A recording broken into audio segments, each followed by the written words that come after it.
Hi Chris, how are you?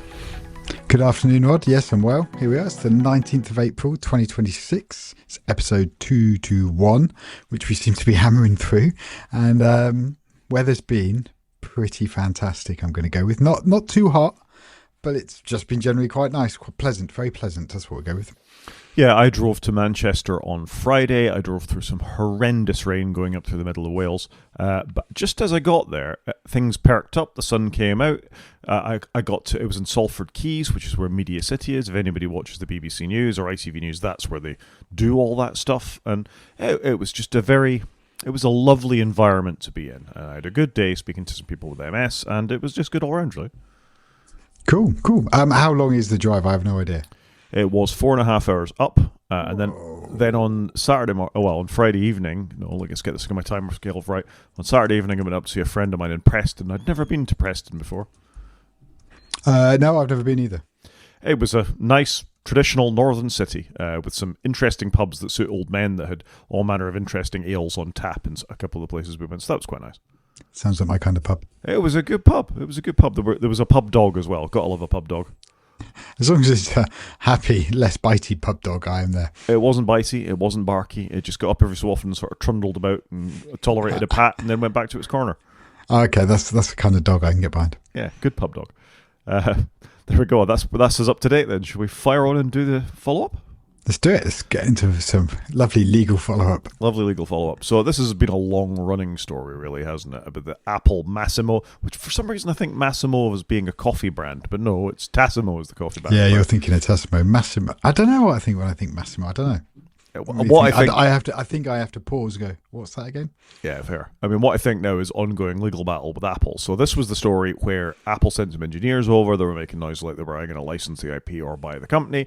Massimo showed them all the things, and then Apple decided to build it anyway. They then got Apple Watches banned in the United States only, I think. The oxygen sensors on Apple Watches banned in the United States. We continued to have them in the rest of the world. They're still in the watches, but they disabled them. Then they found a clever workaround, clever in air quotes, where they would record on the wrist but display on your iPhone, not on the watch. There's been an ongoing legal battle to and fro about that, but apparently it now all seems to be over as Apple has won the case, it would seem. Yeah, it's mad, isn't it? It feels like it's gone on a long time, but only in America I think Apple do the workaround, and then the rest of the world it's just business as usual. So it's odd, isn't it, how it's all ended up? It really is. So the Federal Circuit has affirmed that the ITC's initial exclusion order, meaning the original version of the blood oxygen feature on Apple Watch, is still banned in the United States. Following these rulings, the final step was the full commission, and then they declined to review. So it seems like everything has pretty much come up in Apple's way. Imagine that. Sometimes Apple do seem to get everything their way, don't they? It's funny that, isn't it? When you're like one of the biggest companies in the world and you have all of the monies, things fall in your favour. Yeah. Cal surprise. Yeah, Kel Surprise, sticking with that theme, we've talked about the recall feature in Microsoft Windows for a long time now. Recall is the thing that sits in the background and records everything. They launched it. It was full of security holes. Nobody really liked the fact that it was recording way in the background. You and I spoke about it at length. It would do things like capture your screen continuously, and obviously if somebody else was sharing their screen with you, it would capture that too. Microsoft sold it as hey, do you remember that brown bag I saw in a web browser about 3 o'clock, and it would be able to find it for you?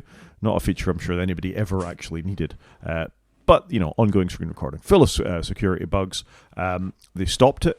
They rolled it back out eventually with all the bugs fixed, and the security breaches being, patched over. However, there's now a tool called Total Recall Reloaded, which amuses me, which is a side entrance to the recall database, and you can just get into it again. Yeah, so they basically took it out for about a year while they re-engineered it and did all the right security things. But apparently now when you authenticate to look at recall, to recall some data from recall, and you authenticate with Windows Hello, and once you've done that, then basically gives you all the unencrypted access that you could ever want. Like, not great, is it? Like, come on, Microsoft. It's just the whole thing just feels tragic disappointment, doesn't it? I don't know. Is it me or Microsoft not very good at security? I thought they were way better than they've ever been, but this is just this doesn't feel like it, does it? This is a little frustrating. It's one thing after another, and they're shoehorning in a feature that nobody has asked for. That's going to be my follow-up question to you. Have you seen anybody use this feature yet? I've never seen anybody use this feature. I don't. I think it's disabled as default on our work desktops. But even that, I've just never heard anybody ever mention it, talk about it. I don't know. It's very bizarre. I mean, it's like a Siri level of bad smell following it around. Wow, that's quite a smell. It's a really bad smell. I mean, this stuff bothers me. It's funny. I was listening to ATP as I had a long drive, so I listened to them all the way through, and I caught the chat about how fast macOS is catching up to Windows in terms of scummy, spammy things that are beginning to appear in the operating system. So the start menu in Windows for a long time has been full of all sorts of nonsense. If you install a new PC, it tries to get you to install Copilot and the Xbox overlay and subscribe to OneDrive and install Microsoft Office. And it hasn't been that bad, but now when you look at the Mac, we've got Keynote is doing it to you. PowerPoint, Pages is doing it to you. You've got everything that's in there. They're beginning to serve you an app, including in system settings. And they said if Windows is an 11, I'm sure that was an intentional reference, not only to Windows 11, but of course to these amplifiers go all the way up to 11. Mac OS is a 7. That means we're catching up real fast with this level of scumminess. Yeah, it's not good, is it? And it was always the thing, wasn't it? Back in the early 2000s, you could buy a Mac. There was no stickers on it. You power it up, and there was nothing you had to install or buy or do. It just kind of all worked. It was beautiful. And then you bought a PC, and there were stickers all over it. And then you'd boot it up, and you'd have some trial software on there or demos and bits and bobs, and it was just not a nice experience. But you're right. I think Apple is going that way with all these adverts piped in everywhere and trying to upsell you on stuff. I think they do need to do upselling. Fair enough. I kind of get it. They want to do that. But they could do it in an Apple way, whereas they haven't really done it in an Apple way. They've done it in a crappy way, and I don't like it. Yeah, do they have to do that? I mean, I'm with John Siracusa on this. The fact that when you buy an Apple product, the product spoke for itself. They didn't need to upsell you.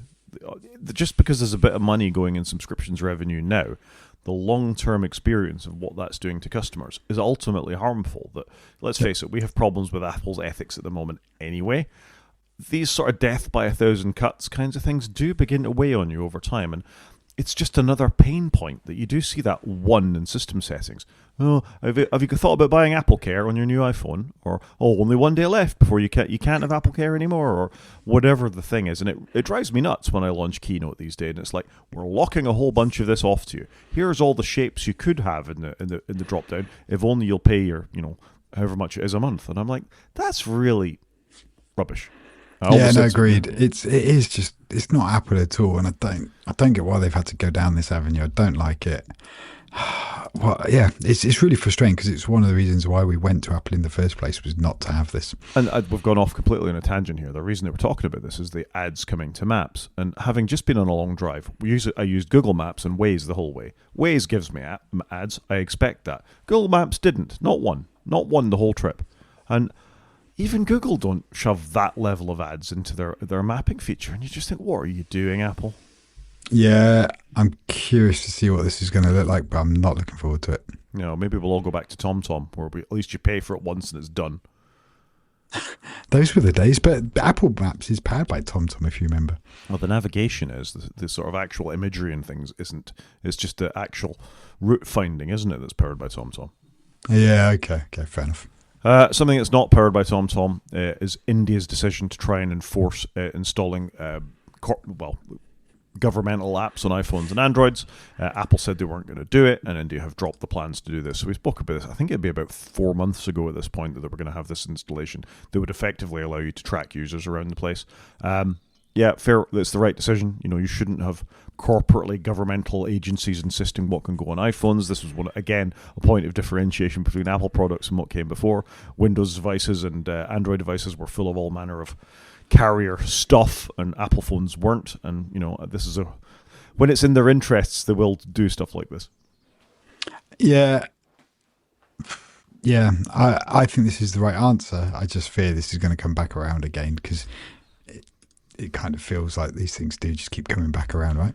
Well, the current pushes to do age verification on all operating systems are really becoming they're not muted anymore. They're being shouted by both state governments, countries, everywhere, and this feels just like an expansion to that. And I'm still slightly annoyed about having to prove my age just to install an operating system update for Apple. It's, again, another of those 1,000 cuts, but As I say, when it suits them, they can push back against it. So this plan by the Indian government to make it easier to find lost and stolen phones, but it allowed for user tracking as well. So it's the right thing to push back on that.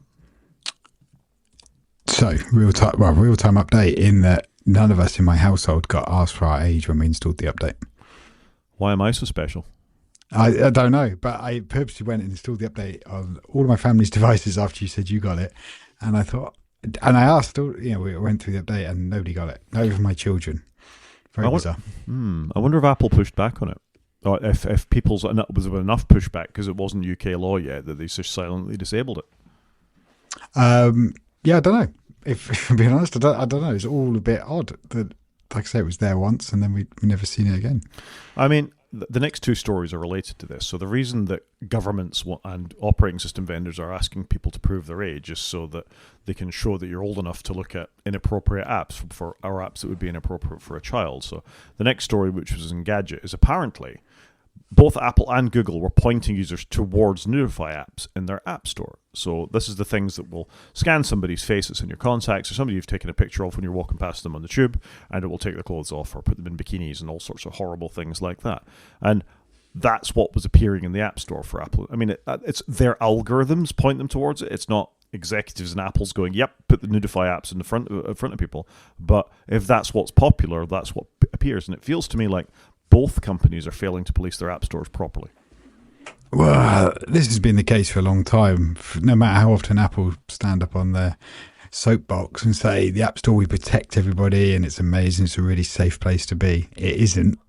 And it never really has been. You hear about apps being rejected for stupid reasons, and then you see this whole tranche of apps get through for obvious reasons why they shouldn't get through, and yet they've been allowed. So I'm not surprised by this, but again, Apple, do a bet. Stop trying to nickel and dime us on all this rubbish and spend time on the stuff you should already be doing.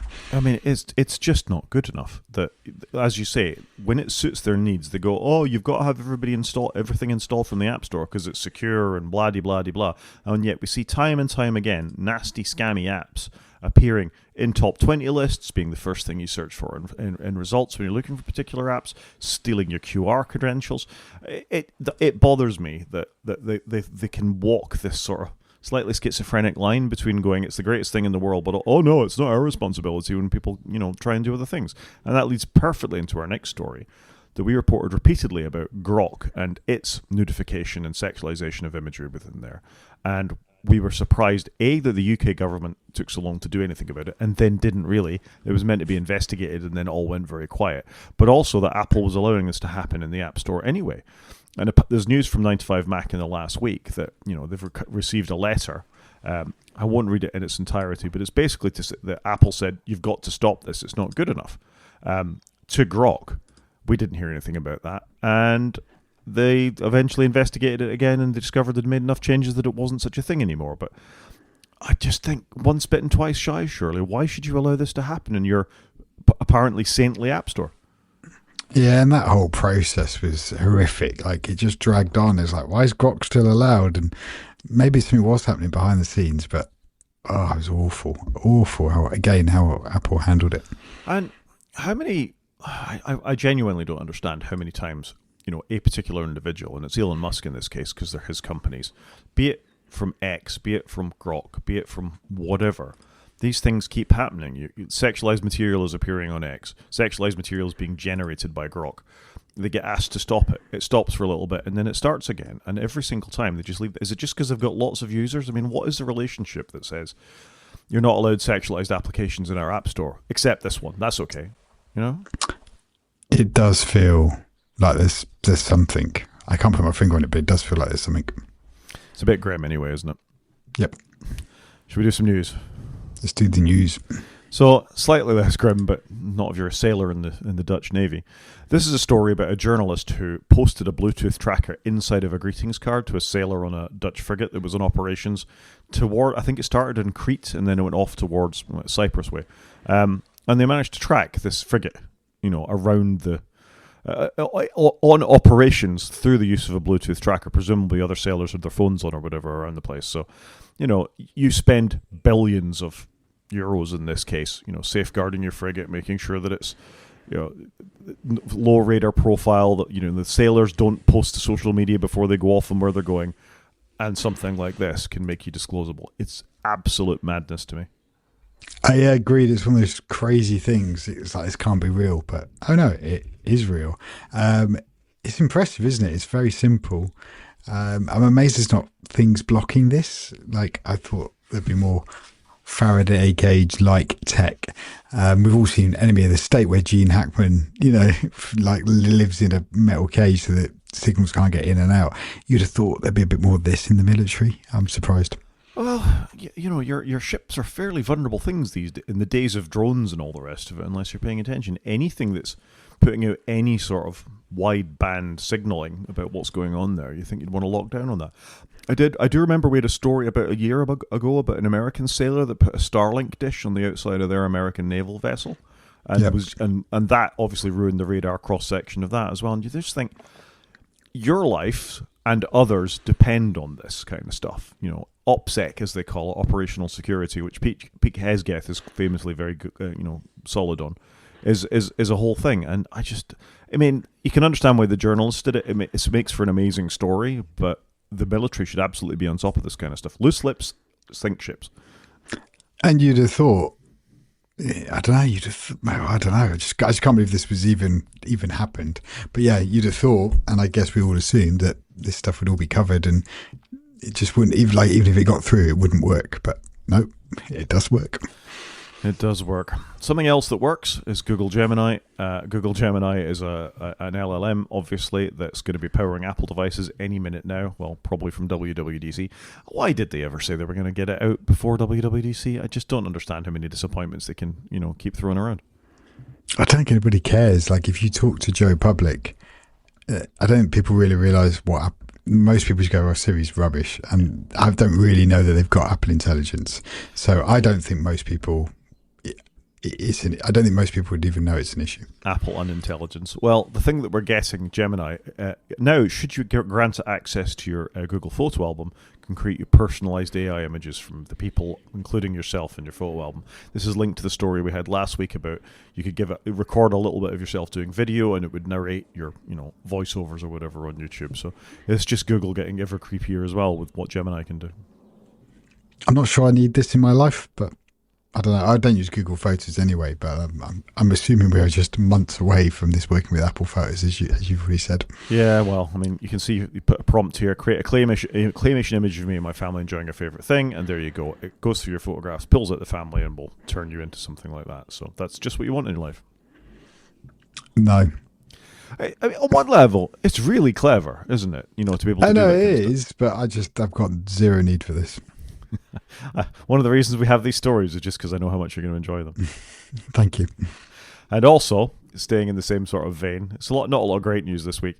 The UK has been told its big tech habit is now a national security risk. So this is the Open Rights Group who've been reporting on our reliance on big tech. And by big tech, we mean Facebook, Meta, Apple, Microsoft, Google, et al., Amazon. And our almost entire reliance on them and our inability to choose other things. It has been interesting in the light of the American pushback of, buy EU, make use of the EU Office product that's coming along, use French providers, the way the French government are moving to Linux and things like that, that there is some sort of motion happening.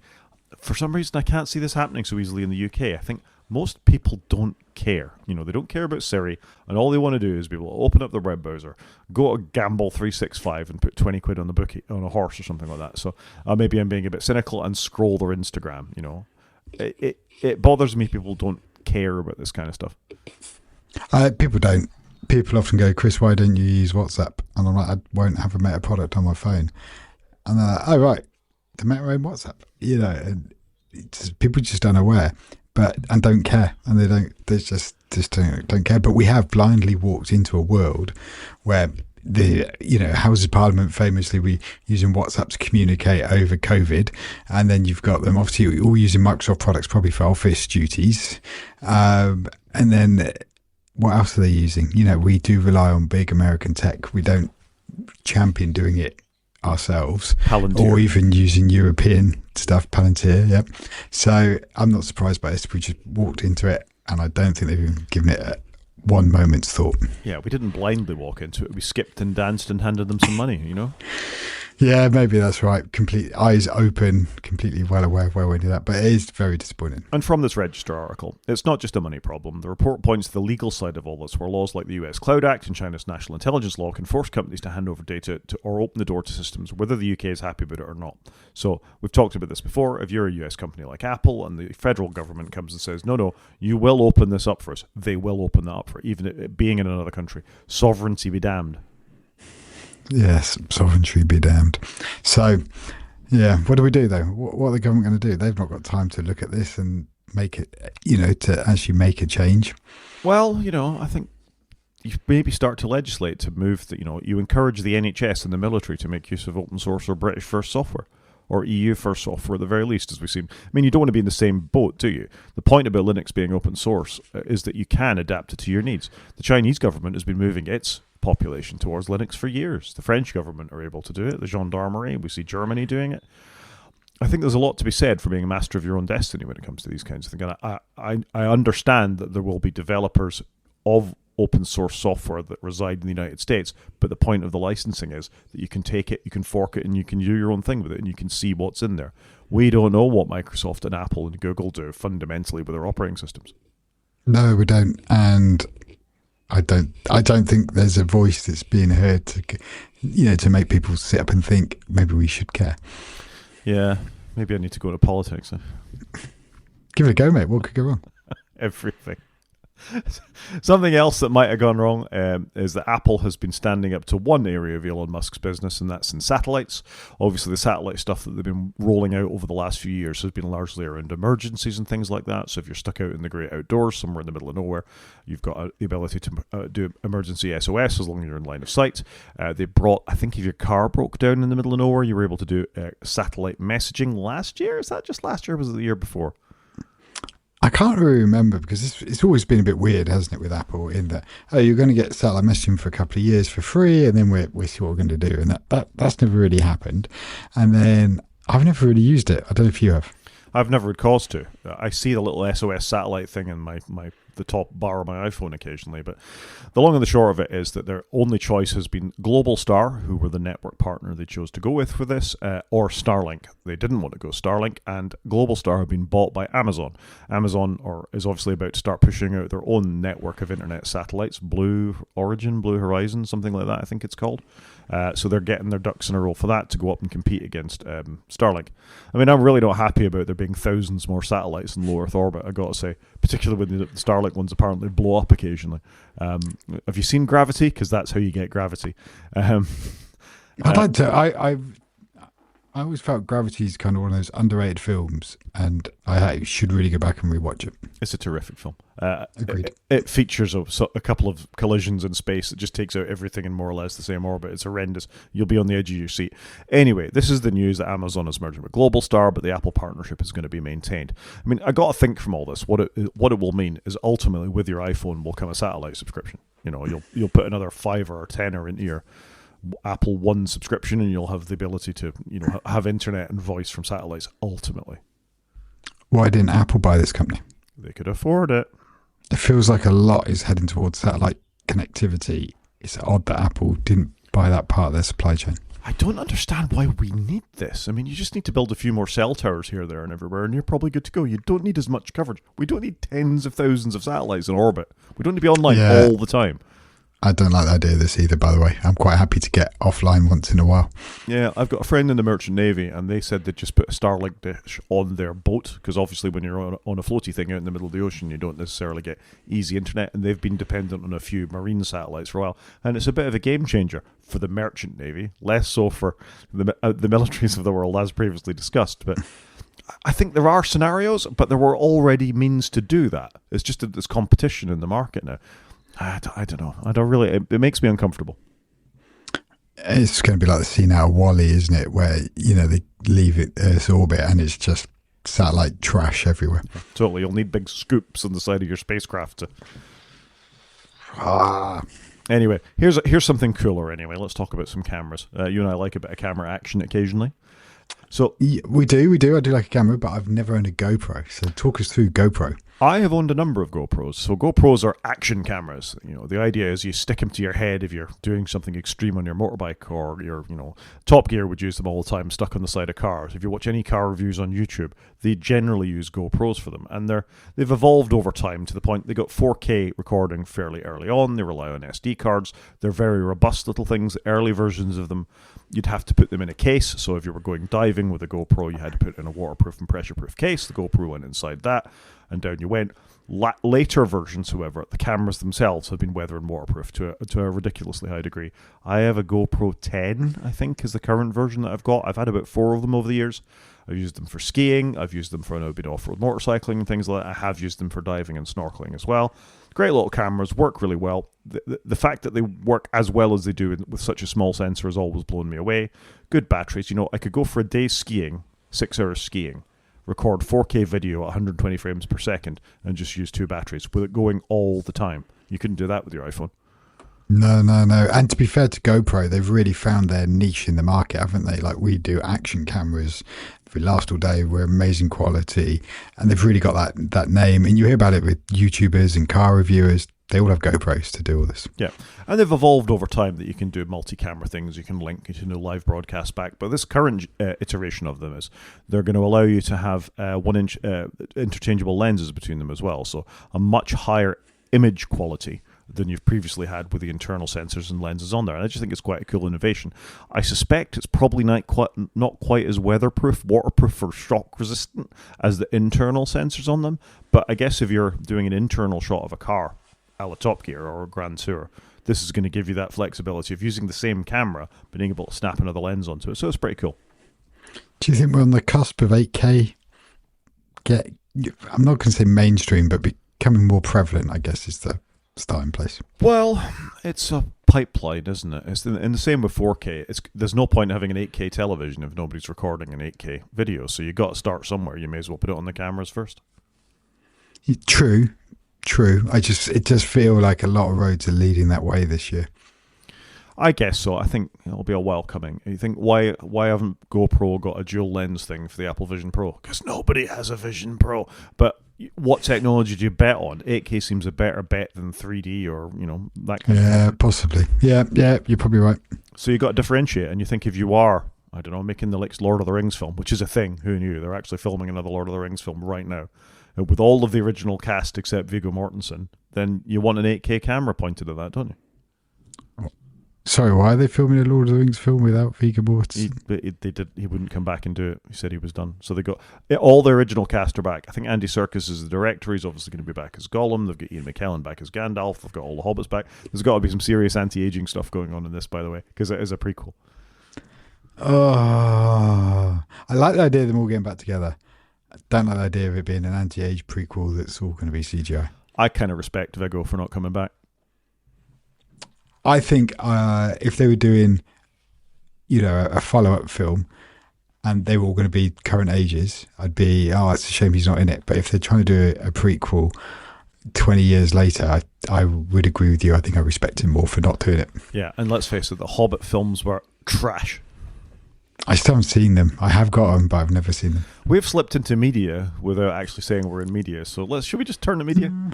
Well, this is kind of a segue into media, isn't it? I think let's do some media. So Lord of the Rings are great films. If you haven't seen them, go and watch them. I really like the films, actually, I must confess. I'm going to have to watch them again. It's been a while. Yeah, I've not watched anything this week. So I had a week where I actually watched a couple of brand new films, and then a whole week's gone by and I've not seen anything.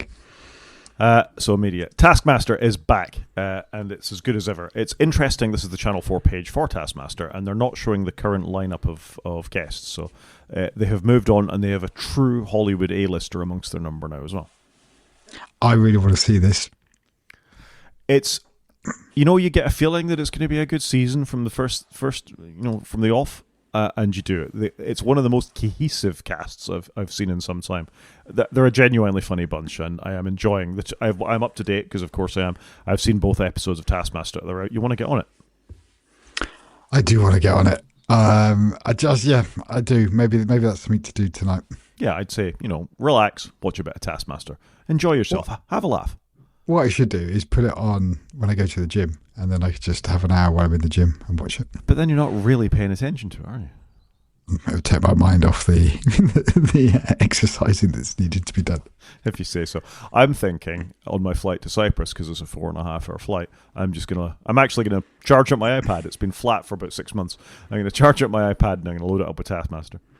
I do think the iPad is a better device for caching video content on than the Mac. I just think you've got all the apps, and it's great for downloading Netflix and iPlayer and stuff. I mean, I agree. It's also a better format for balancing on a tray table because it doesn't take up quite as much space as a laptop.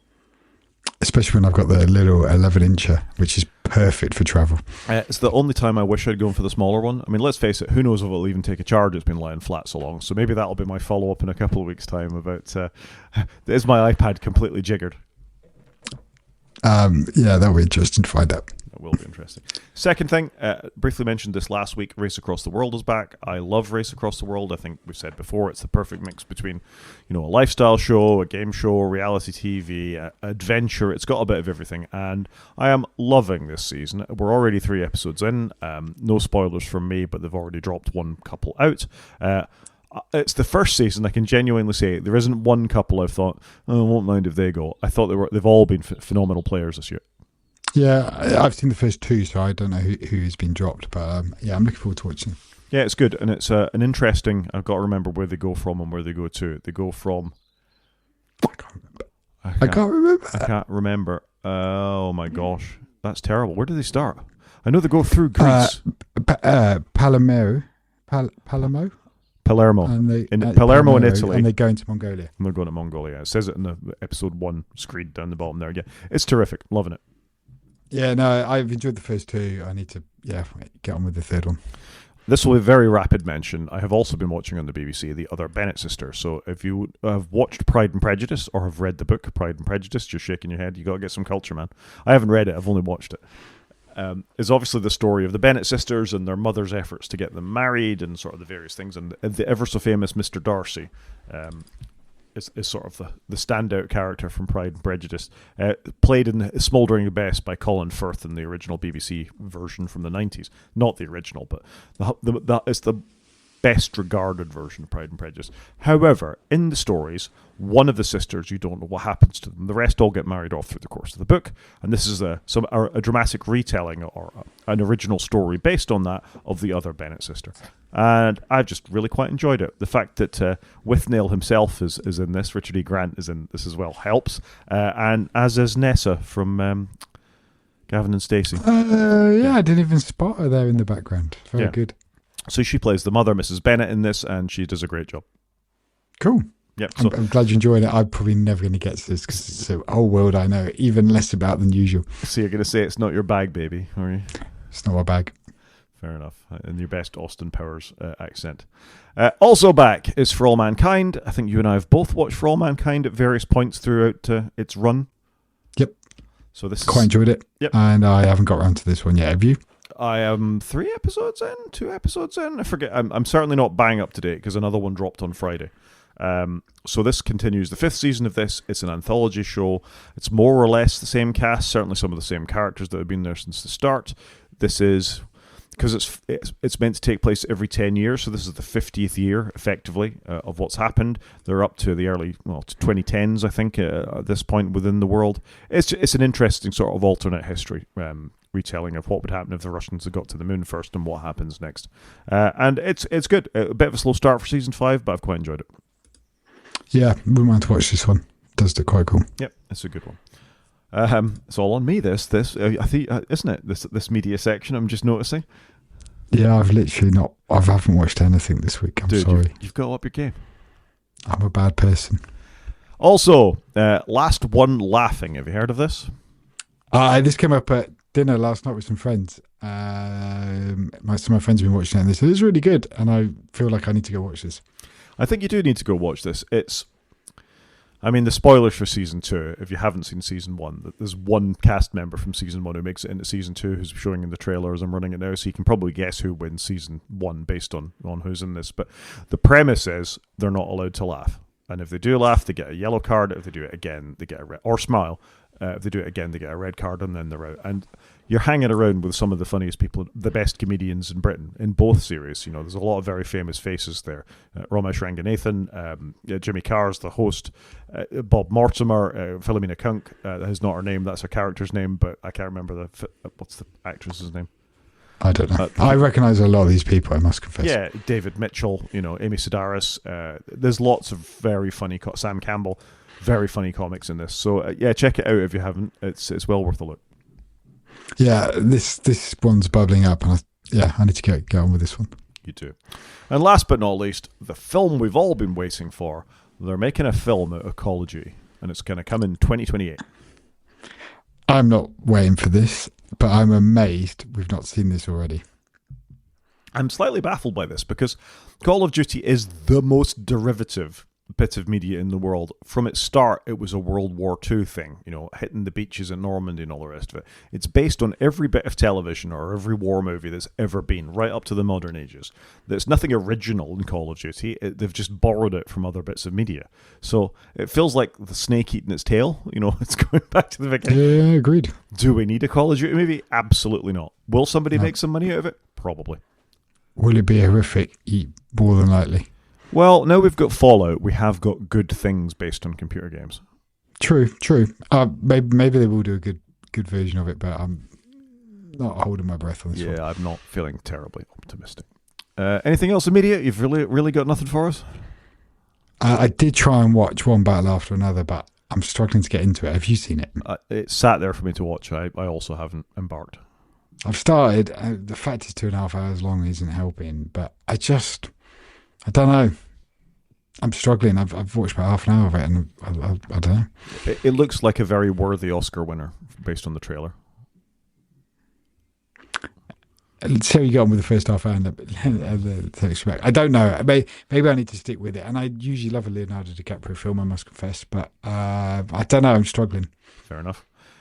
Games. You played a game. I played a game on your recommendation. Tell us about the game. So I've played Art of Rally, which you put me onto, and we said how the art style looked kind of cool at the time. And this was on sale on the Nintendo Switch for about a tenner. So I picked it up, and I've been quite enjoying it. I think the art style is cool. There's lots of unlocks, so it kind of makes you want to play a little bit more, because every time you do a rally you get something else. You unlock the next rally, you unlock a car, a paint job. I just think it's quite cool. Yeah, really enjoying it, and I think the style is really amazing. Like, it's got a very, I don't know how you explain the style, because it's got the cars, but they're obviously simplified, but you know what kind of car they are, even though they haven't got any of the licensing deals. And obviously you can see the trees, the terrain, but it's all just slightly simple. And I think they've got the right balance of how they've done it. I think it's really well done. It is a bit slow on the Switch, though, I must say. It takes a while to load, which is possibly maybe where it's cross-platform, it's not optimized for the Switch. But like, what's this loading screen for? Like, we've reached a world where we don't really have loading screens that much anymore. So that would be my one piece of feedback. I think everything you've said is fair. It's not that slow on the PlayStation 5, I must say. It chugs along quite nicely.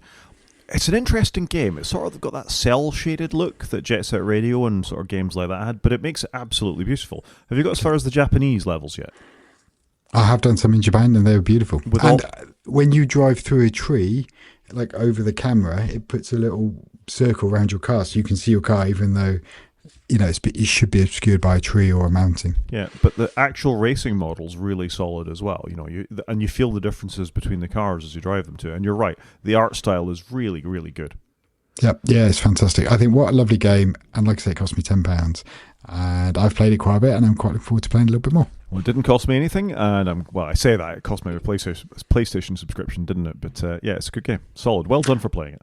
I just thought for me, I knew if I bought it on the Switch, it'd get more of an opportunity to be played, so it was worth the tenner. This next one is a tenuous link to games. I quite like Lana Del Rey. She sang a song called Video Games. It was the first thing I was familiar with her singing. Quite a controversial character according to my youngest daughter anyway, but whatever, I quite like her voice. I think she's an interesting artist. And she wrote the song Video Games about a boyfriend of hers that wouldn't get off World of Warcraft. So I think that's quite funny. Wow. Anyway, 15 years on, She's actually singing the theme tune for a Bond game called Bond First Light, 007 First Light, I should say. And I just think it's quite interesting how those things come together. If you read this article, which is in Engadget, apparently she was approached to do the theme for, was it Spectre, the Sam Smith one? I think it was Spectre. I think you're right. Anyway, she was approached to do that and didn't get the gig. Sam Smith got the gig, so at least she's getting to kind of do a Bond tie-in at this point, and yeah, fair enough. Yeah, Spectre. Sorry, I was just double checking it is Spectre. No, that's fair enough. I must confess, I probably do know some songs she's done, but I couldn't name one, which is awful, but I'm sure she's very good. Would you play a Bond game? I probably would play a Bond game if it was any good. I like that. I like the idea of that universe, but it depends on what they do. And the problem is these games are farmed out to people. It depends on how good the studio is, the story. Yeah, I would be interested though.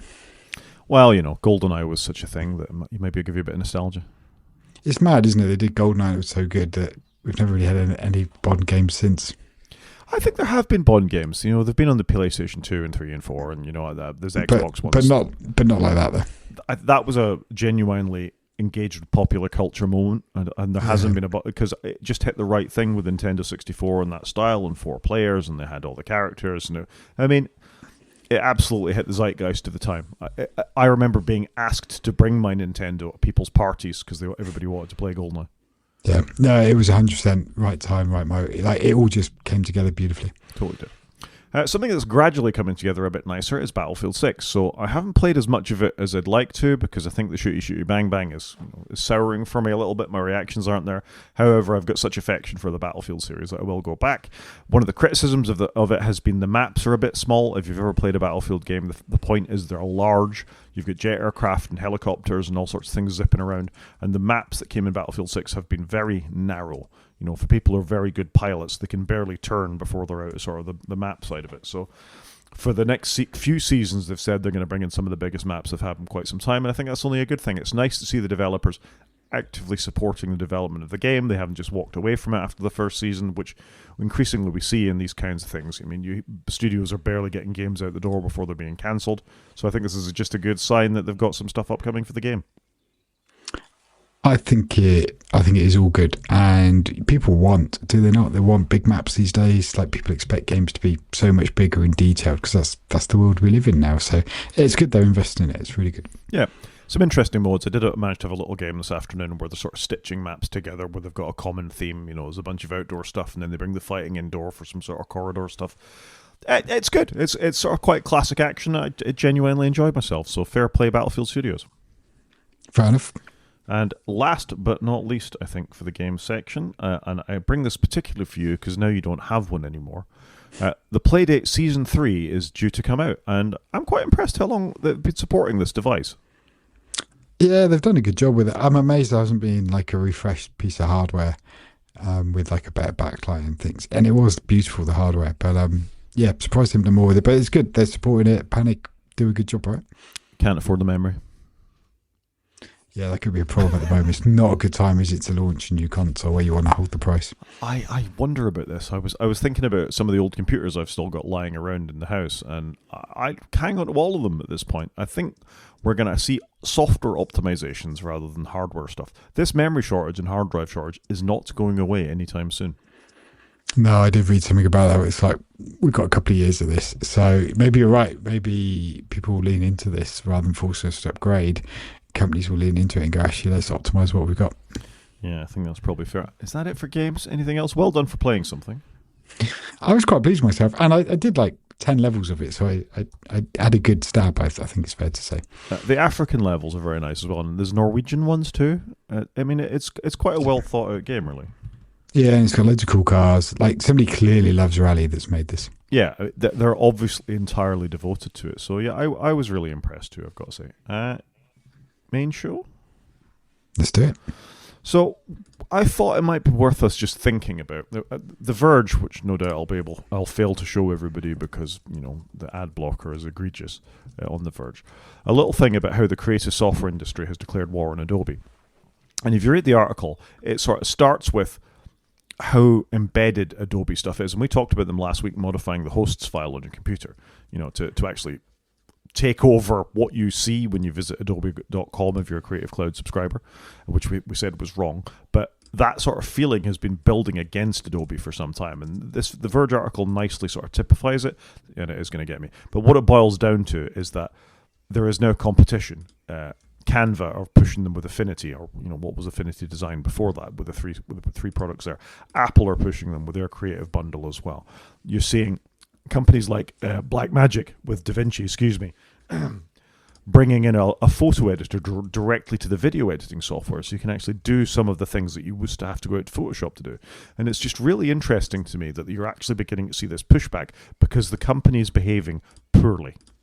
And if you think Apple is behaving poorly, where's that going to leave them down the line? We see the sort of move towards Linux if they make things a bit more friendly. We see what happens with Proton and gaming.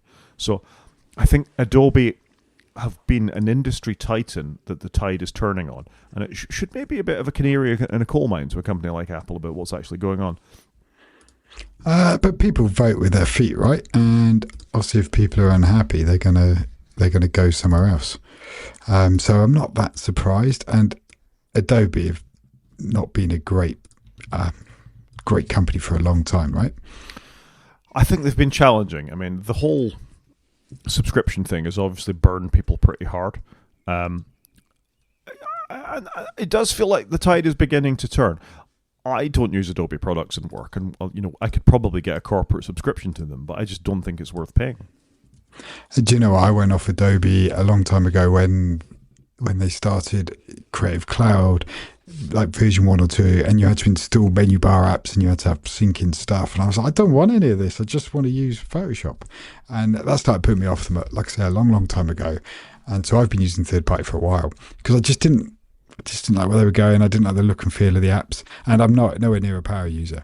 But I'm not surprised. There are a lot of companies out there now that have really caught up with Adobe, and if not bettered them in many ways. Yeah, I think that's fair. So I thought we should just do a little thinking about what we use creatively, not necessarily as programmers or developers, because we're going to say Xcode or we're going to say Visual Studio or we're going to say something like that. But when we're doing creative stuff with our computers, which, recording this podcast is creative. Is coding not creative? I think coding is creative, but you generally have to use a dedicated tool for that. If you're a Microsoft developer, you're using Visual Studio. If you're a Java developer, you're probably using NetBeans. If you use R, you're using RStudio. So unless you're picking a particular coding editor, of which there are many, of course it's creative. As we increasingly use Claude to create apps, I might modify my thinking on that. But I think when we're actually modifying our photographs, trying to edit videos, trying to edit this podcast, what do we use for that kind of thing? Okay, well, I did include one code editor just because I thought it was a beautiful code editor. Well, that's fine. I'll let you talk about your code editor, but maybe if you manage all these black and white photographs you take, for example, do you just use iPhoto for that, or are you using Lightroom or Darktable or something like that? I'll give you 2 minutes to think about that just while I talk about DaVinci Resolve. Yeah. I've put stuff in. Okay, all right. So for editing the video side of this podcast and for doing stuff at work, I've talked about it before. I use DaVinci Resolve. I haven't fired it up in 2 weeks. I suspect when I fire it up next time, I'm going to get prompted to install Resolve 21. I'm using 20 at the moment, which brings along this photo editing thing as part of it. So I'm quite curious to see what that looks like when I get there. It is truly a professional grade video editing app. I know it drives some people crazy because it reacts differently to Adobe Premiere, which is its sort of nearest rival, and very differently to Final Cut Pro. The fact that Blackmagic, which is an Australian company, give it away free with only a couple of features locked to the professional version blows my mind. It's so full featured, and if you just visit the DaVinci Resolve page, you'll see the films that are put together with it. Things like Avatar, some of the Pixar films, lots of the Marvel films. Real Hollywood studios make use of this for developing things, and I just think it's such a testament to them that they make this available for people. It's far cleverer than I am when it comes to video editing, but I've got a workflow now where I can edit this podcast in about 20 minutes, and it's on YouTube after that period of time. It's phenomenal. I must confess, these apps scare me. Because I've never really edited video, and the thought of it, I just have no idea where I'd start. My mind just isn't wired that way because I've just never done it. I think that's fair. I mean, let's face it, I edited your wedding video, I think. You did? In iMovie back in the day.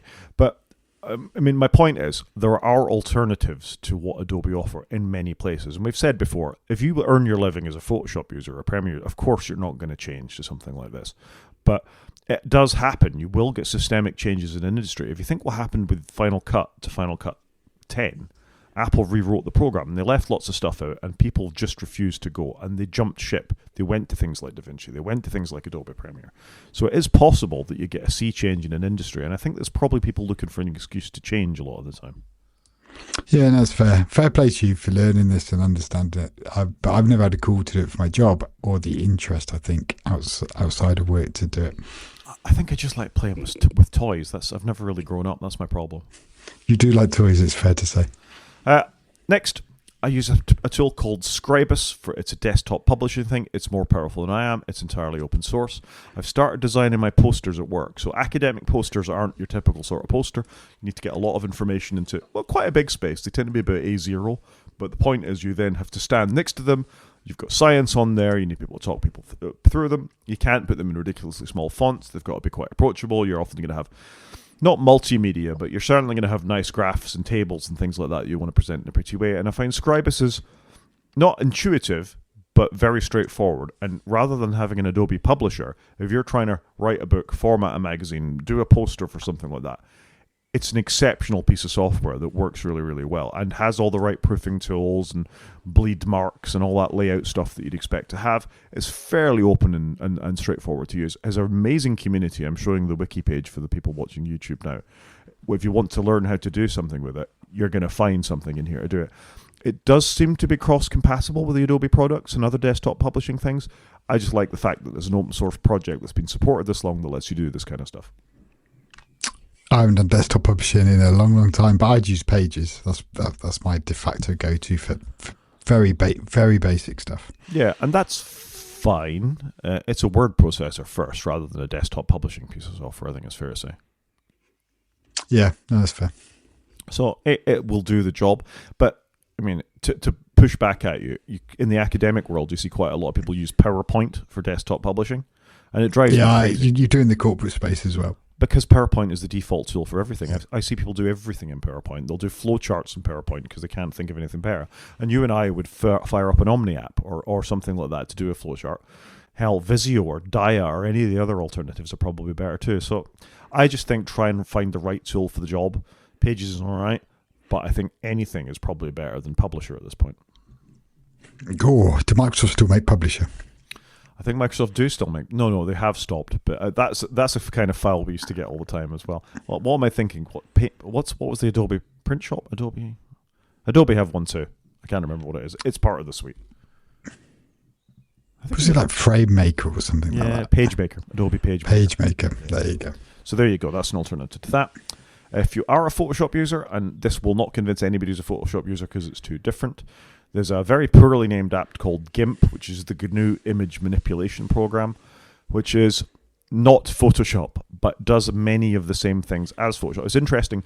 I think most Photoshop users can use the GIMP. They understand how to use the brushes and the layers, and I think the keyboard shortcuts are similar, or you can remap them, and it's all the same kind of thing.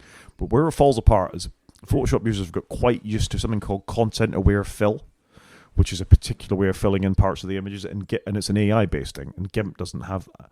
So your mileage may vary. For the basic things I need to do to retouch things or make an icon or do something like that, GIMP fits my needs, but I don't know if you've ever tried to use it.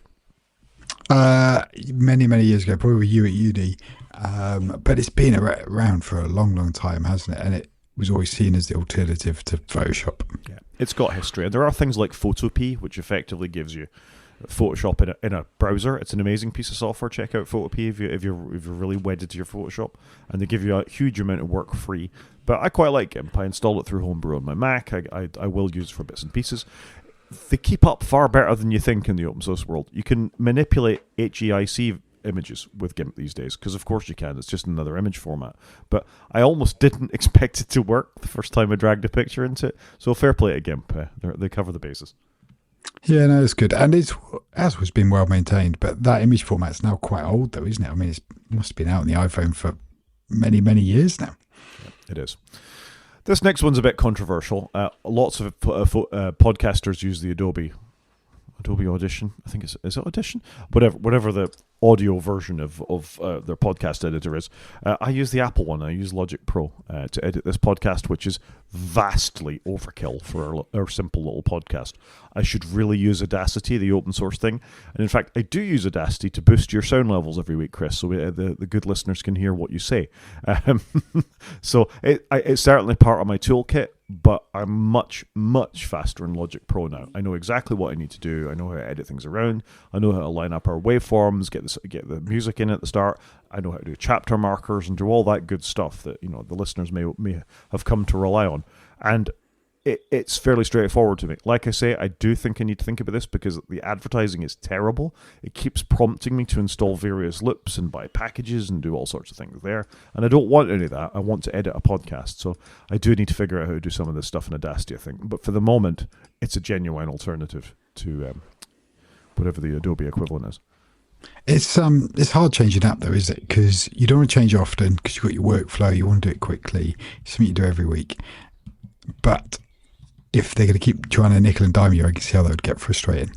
Yeah, exactly. It's just a bit much. It is called Audition. Adobe Audition is their audio. Oh, okay. Yeah. So, and there we go. Again, this app scares me. I've never done anything with audio, and I fear I wouldn't know where to start. It's one thing for an Apple app that drives me crazy, and I think Final Cut Pro does as well. It always starts in full screen. I never, ever want any app to be in full screen. Ever. So I spend all my time dragging the toolbars down. It drives me mental. Yeah, and do you mean where it shoots off to the side yeah, I hate that. It's a rubbish setting. It's an absolute. And the other thing it always tries to do is when I'm editing, it tries to turn on the camera and the microphone on my iPhone, and I never wanted to do that either. No, that seems a bit egregious, doesn't it? It does. However, I can edit things really quickly in it. So that's mine. Have you got some? I've got a couple, but not a very long list because I really only ever play with photos and code, so quite different to you, I think. You've already touched on it. I do like taking photos, black and white, and I've always used the Pixelmator apps before they got acquired by Apple, nonetheless. So I've used Pixelmator since it came out, whenever that was, 20 years ago or something. Love Pixelmator. So big fan of Pixelmator. I'm not sure how I feel about Apple buying it and bundling it all together, but I'm still using the app I purchased years ago at this point. So I think Pixelmator is fantastic. Again, I use it very sparingly, but I can get what I want done in it. It's a really well done app, and that's Pixelmator Pro. I really enjoy it, and this is more for, I guess, fine editing, rubbing things out, moving graphics around, having layers, doing your Photoshop kind of work is what Pixelmator Pro is for. But it's a really well done app, and to be fair to the guys at Pixelmator, it was always felt very native to the Apple platforms, even before they were acquired by Apple. So that's one I'd recommend. And I like playing with pictures. Yeah, I've used it for the odd thing as well. I don't understand half of what it does. It's got some AI stuff. It's quite good at pulling people out of backgrounds and all the rest of it. So I understand using it. I don't know what the implications for it are now that it's part of Apple's bundle. It's obviously the Photoshop competitor, but Apple are charging a subscription for that too. You and I are agreed on the fact there are many cases where we'd rather pay once for an app and then we've just owned that app. We don't need to continually pay for it. I understand software development. I do get that it's not straightforward. Just make a better product for version 2. That's the way it always used to be, and that we would all pony up for version 2 as well. I'm all right buying upgrades. I'm quite happy to be on that train. I just don't want to be paying every month, especially where I dip in and out. DaVinci Resolve, if you spend the 300 quid to update to the Pro version, I think for the last 12 years or whatever, they've supported that 300 quid upgrade. Wow. So fair play. Just as an aside, before we move on, have you had a look at Darktable? Nope. I think it might be worth you considering that. So if you remember back in the day, the Lightroom product that Apple used to do, which was their pro photography thing, Darkroom is sort of an equivalent for that and probably will let you do a lot of the things that you use Pixelmator for. And it is an open source piece of software that will do your black and white filters and your levels and all that kind of stuff. Probably not as well or as straightforwardly as Pixelmator does. I just think it might be worth you having a look at it as part of your workflow. Yeah, this is probably more akin to Photomator, which I've also got a link to, which was their really photo-orientated app. And I really like Photomator. It is built for doing this, for tweaking your photos. It took a lot of their smarts that I guess they've used on Pixelmator, which was more for editing, creating images, and this is just for, tweaking photos, adjusting levels. Yeah, it has a great rub out feature, which before AI was cool, they were doing, you want to rub something out, you can do it. So this would probably replace that. But I only use this sparingly because it was never on the iPad, it was only on the Mac. And when I was iPad only, this app wasn't there. So it's a great app though. But I wouldn't recommend people go to it now because I don't know what Apple are going to do with it. It's kind of sat in limbo. It's a bit weird they haven't folded it in to the Creative Studio. Yeah, I'm sure its day will come. I mean, there's probably a certain amount of waiting to see how that product is going to go down with the public. Eventually, I think to have a true competitor to what Adobe offer. And also, I think there is a bit of pushback from us on the pundit side of the Apple fence going, are you really wanting to do this? Are you really nickel and diming us with these kinds of things? Prior to this, I paid my one-time fee for Logic Pro and Final Cut Pro, and I used them both. Now the old apps that's saying they're not supported anymore, you may as well delete them, all that kind of stuff. I understand they want to move to the new ones with the terrible icons, but such is life. Yeah, and it's going to be interesting to see what Apple do here. Are they going to make an Adobe Lightroom competitor where you've got all that functionality? I know they've got photos, but are they going to bridge the gap? Because Photomate is for taking a photo and editing it. iPhoto is more your library with a bit of editing, whereas Lightroom is the one in the middle really for managing your workflow. So it's going to be curious to see, are they going to go and play in that space or not? I don't know. Panic's Nova. Yeah, so finally, I've been a big Panic user for years. Gutted this isn't on the iPad. There is no real good code editing on the iPad anymore. It seems to have just fallen off a cliff, which is a shame. But when I do edit codes for websites, largely a bit of ad hoc custom coding, I use Nova, and I think it's a really good app. Panic, and it's cool because it looks completely different. It's what you'd call a proper Mac app, as we talked about last week. Like, it's got a bit of personality to it, but it's just a really nice looking app. They've built code editing apps for years. I really like it. So yeah, would recommend it. It takes a little while just to get used to everything like it does with any of these sorts of apps, but yeah, it's really strong. Yeah, that's good. I'm going to throw up an alternative for you for those that do want a coding thing, and that's VS Codium. It's based on Visual Studio Code, which is Microsoft's project, but it's free and open source is the point. Interestingly, you can use a lot of the command palettes and things like that do work on VS Code as well. So if you want to build in Docker container management, particular terminal thing, SSH clients, support for Python, support for Swift, support for SQL Studio. I use it at work for managing SQL Studio and writing SQL code in there as well. It's a Swiss Army knife, it really is. So VS Codium looks very similar. It's a coding environment, the same as Nova. It won't have the polish that Panic brings something like this because it's a cross-platform binary that you can run on Mac, Windows, Linux. As I say, though, importantly for me, it is open source, and it lets me do exactly what I need to do with my code. Supports nice things like terminal integration as well, so you can type Codium space full stop on your Mac terminal, hit return, and it will open that folder with all the sort of subfolders within there as well. So it gives me exactly what I need in all the environments I'm used to working on. It's almost the default install for me, so that's an alternative to the paid Nova product. Fair enough. I think we've run out. So there you go. Just some thinking to think about if you are an Adobe user about how the industry is pushing back, but there's beyond the industry, there's alternatives like these that are worth considering, both paid for and free and open source. Yeah, there's so much stuff out there, isn't there? There really is. I wonder how much of it's going to be vibe coded. Yeah, I don't know. App of the week. Do it. So my app of the week this week is very simple. It's free. It's called HyperKey. It will let you use your caps lock key to rebind to other things.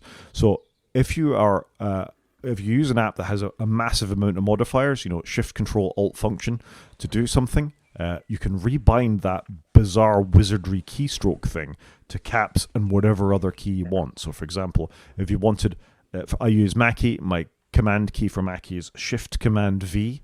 I've got to remember to bring up the paste the copy menu. Instead, I've rebound it to caps A, and I've got a select menu within that. So it just lets you make use of the caps lock key. Because let's face it, you almost never need your caps lock key. So it's just a nice little feature that you can rebind to. Check it out. Yeah, it's amazing, isn't it? The caps lock key is still a thing in this day and age. It is. HyperKey. Thing of the week. Thing of the week, I just got to circle back to my Switch. I was just quite enjoying playing on it this week, and I want to circle back to my digital notepad as well at some point. Now I've had them for 6 months or so, but the Switch, actually, I've been feeling more of an urge to chuck in my bag. I think just to go and dip into a game. and I quite like how quick it is. I think that is way better in this version. I did say though with the Art of Rally that it was weird. It was slow on some loading screens, but on the whole, I find myself, like I say, reaching for the Switch a lot more than I have done recently. And I don't know why I haven't really bought any new games for it other than this rally game, but it's just a great bit of hardware. It's really robust. It's fast. It's got a nice screen on it. It's just super playable. I like that it works with the old Switch Pro controllers because I had a couple of them lying around, so I've been able to reuse them without buying more stuff, which I see as a massive benefit. So yeah, that's what I'm going to say. I think the Switch 2's gone a bit quiet, I think, but actually I think it's a strong device. Mine sits under my telly. When the kids come over, we play Mario Kart. That's what it's for. We've barely played Mario Kart, which is a sad shame. It's a sad shame. I mean, there are some games on there. You can get Apex Legends for the Nintendo Switch. I did download it. I probably need to actually make an effort and check it out, see how it compares to. Obviously, played the PC and the PlayStation versions of that. It's a game I was quite into. It's very sweaty these days. The problem is if you leave a game alone for a couple of years and you come back to it, you're way out of practice. See Battlefield 6 conversation earlier. But yeah, I see the point of the Switch too. I think Nintendo may be slightly disappointed in that it hasn't sold quite as well through a combination of Donald Trump's tariffs and them slipping up by not producing enough games for it. Yeah, that's the big thing. I think there just hasn't been that game you've got to buy. I'm hoping that's coming. Metroid Prime, I'd like to try it, but I'm a little nervous of buying it because I worry I'll be disappointed. Yeah, that's fair. I think we'll call that a show, Chris. Yeah, I think so. So if anyone wants to get in contact, Rod is at g5maniac@mastodon.scot. I am at _CJP at mastodon.social. You can watch on YouTube by going to our website and click on the YouTube link, and that is wakefromsleep.com. Or you can drop us an email, wakefromsleep@protonmail.com. Talk to you next week, Chris. Cheers, Rod.